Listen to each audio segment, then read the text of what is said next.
السلام علیکم۔ آج ہم بات کرنے جا رہے ہیں حضرت عمر بن خطاب کے بارے میں۔ جب انہوں نے اسلام کو قبول نہیں کیا تھا، اسلام کو قبول کرنے سے پہلے ایک مشہور واقعہ جو دمشق گئے تھے، یعنی کسی مقصد کے سفر پر تھے، اس واقعے کا ذکر کچھ روایتوں میں بھی ملتا ہے۔ یہ واقعہ ان کے دل میں اسلام کے لیے پہلے جھٹکا بن گیا تھا۔ یہاں میں آپ کو اس کا پورا واقعہ بتاؤں گا۔ حضرت عمر رضی اللہ تعالیٰ عنہ اور دمشق کا واقعہ۔ اسلام قبول کرنے سے پہلے اسلام کے سب سے بڑے سپاہیوں میں سے ایک حضرت عمر بن خطاب رضی اللہ تعالیٰ عنہ شروع میں اسلام کے کٹر دشمن تھے، لیکن اللہ نے ان کے دل میں ایک ایسا روشن کیا کہ وہ الفاروق کہلائے، یعنی حق اور باطل میں فرق کرنے والے۔ ایک بار کی بات ہے، عمر رضی اللہ تعالیٰ عنہ ایک سفر پر نکلے تھے دمشق کی طرف۔ یہ مکہ سے باہر کا علاقہ، وہاں ایک چھوٹا سا پڑاؤ پڑا۔ سورج کی دھوپ تیز تھی اور سب لوگ سائے کی تلاش میں تھے۔ ایک پیڑ کے نیچے چھاؤں میں بیٹھا ایک بزرگ اور آپاس میں ایک چھوٹا سا جھنڈ ہے مسلمانوں کا۔ حضرت عمر رضی اللہ تعالیٰ عنہ کی نظر ان قافلوں پر پڑی۔ یہ قافلہ مسلمانوں کا تھا اور ان کے ساتھ تھے حضرت محمد صلی اللہ علیہ وسلم، لیکن یہ بات عمر کو نہیں پتہ تھی۔ لیکن انہوں نے دیکھا کہ سب لوگ ایک آدمی کے پیچھے چل رہے ہیں، اسے اپنا رہنما مانتے ہیں۔ وہ آدمی دوسروں سے الگ تھا، سادہ لباس، روشن چہرہ اور نرم لہجہ۔ عمر سوچتے ہوئے، یہ شخص کون ہے؟ لوگ اسے اتنا مان کیوں رہے ہیں؟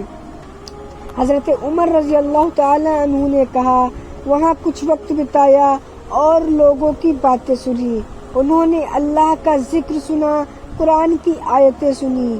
پہلی بار دل کو کچھ محسوس ہوا، کچھ عجیب سا سکون، کچھ ایسا جو انہوں نے پہلے کبھی نہیں محسوس کیا تھا۔ حضرت عمر، یہ کون سا کلام ہے؟ نہ کویتا ہے نہ گد ہے، لیکن دل کو چھو گیا۔ لیکن وہ بات وہی چھپ گئی۔ اس وقت انہوں نے کچھ نہیں کہا، مگر اس ایک ملاقات نے، ان الفاظ نے ان کے دل میں ہلچل پیدا کر دی۔ حضرت عمر واپسی کا ارادہ رسول اللہ صلی اللہ علیہ وسلم کو مارنے کا تھا۔ جب حضرت عمر رضی اللہ تعالیٰ عنہ مکہ لوٹے تو دل میں ایک عجیب کشمکش تھی۔ انہوں نے فیصلہ کر لیا، میں اس نئے دین کا خاتمہ کر دوں گا، میں محمد صلی اللہ علیہ وسلم کو ختم کر دوں گا۔ تلوار اٹھائی اور نکل پڑے، مگر اللہ نے ان کی راہ موڑ دی۔ پہلے اپنی بہن فاطمہ رضی اللہ تعالیٰ عنہ کے گھر بھیجا، وہاں قرآن کی تلاوت سنی اور وہیں ان کا دل ٹوٹ گیا۔ دمشق کا وہ واقعہ شاید چھوٹا لگے، مگر وہ پہلا بیج تھا جو عمر کے دل میں بویا گیا۔ اس سفر میں انہوں نے مسلمانوں کی عبادت، ان کی نرمی اور قرآن کی اثردار آواز کو محسوس کیا، اور یہی اثر لوگ چل کر اسلام قبول کرنے کی پہلی سیڑھی بنی۔ وہ دور تھا جب مسلمانوں پر ظلم ڈھایا جاتا تھا۔ انہوں نے کھلے عام نماز پڑھنے کی اجازت نہیں تھی۔ مکہ کی گپت جگہ دائر اکرم میں چھپ کر نماز ادا کی جاتی تھی، مگر پھر ایک دن سب کچھ بدل گیا جب حضرت عمر رضی اللہ تعالی عنہ نے اسلام کو قبول کر لیا۔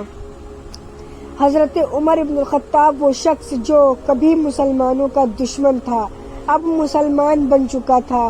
جس دن انہوں نے اسلام قبول کیا، اس دن مسلمانوں کو ایک نیا حوصلہ، ایک نئی طاقت ملی۔ حضرت عمر رضی اللہ تعالیٰ عنہ غصے اور جوش میں، اب چھپ کر نہیں، اب کھلے عام نماز پڑھیں گے۔ جاؤ میرے ساتھ، ہم کعبے میں اللہ کے سامنے سر جھکائیں گے۔ حضرت عمر رضی اللہ تعالیٰ عنہ نے تلوار کمر میں باندھی، قریب 40 مسلمانوں کے ساتھ چلے۔ وہ سیدھے کعبے کی طرف بڑھ چلے۔ جب ابو جہل اور دوسرے کافر سردار غصے میں کیا عمر اب ان کے ساتھ ہے، وہ دیوار توڑ رہا ہے، ہمیں روکنا ہوگا۔ قریش کے کئی سردار اپنے آدمیوں کے ساتھ نکلے، ایک راجا کی طرح وہ عمر کو پکڑنا چاہتے تھے۔ حضرت عمر زور سے للکارتے ہوئے، جس نے اپنی ماں کا غم منانا ہے وہ آگے آئے اور مجھے روک کے دکھائے۔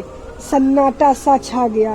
قریش کے سردار جو تلوار لے کے آئے تھے، کسی کی ہمت نہیں ہوئی آگے بڑھنے کی۔ حضرت عمر نے آگے بڑھ کر دیوار توڑی اور مسلمانوں کو کعبہ تک لے گئے۔ اتہاس میں پہلی بار مسلمانوں نے جماعت بنا کر کعبہ کے سامنے کھلے عام نماز ادا کی۔ یہ سب حضرت عمر رضی اللہ تعالی عنہ کی بہادری کی وجہ سے ممکن ہوا۔ رسول اللہ صلی اللہ علیہ وسلم نے عمر الفاروق ہے، وہ ہے جو ایک حق اور باطل میں فرق کرتا ہے۔ آج بھی جب کوئی اکیلا حق کی آواز اٹھاتا ہے تو وہ حضرت عمر رضی اللہ تعالیٰ عنہ کی طرح کہلاتا ہے۔ اگر آپ لوگوں کو یہ حضرت عمر بن خطاب کا واقعہ اچھا لگا ہو تو ہمارے چینل کو لائک، شیئر اینڈ سبسکرائب ضرور کر دیں۔ السلام علیکم۔